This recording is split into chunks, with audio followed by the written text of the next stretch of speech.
दोस्तों, गांव में दादा के पास एक सोने का तोता होता है और दादी के पास एक मल्टी कलर का तोता होता है। दादा का तोता रोजाना बहुत सारे सोने के अंडे देता और दादी का तोता रोजाना बहुत सारे कलरफुल अंडे देता।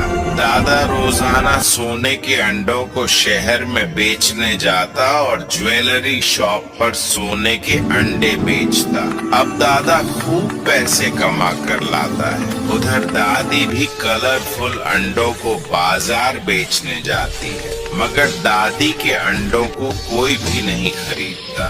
दादी अंडे लेकर परेशान होकर घर वापस आने लगती है।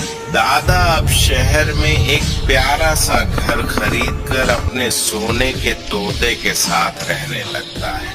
दादी यह सब देखकर रोने लगती है। अब आप बेचारी दादी के लिए लाइक और सब्सक्राइब ही कर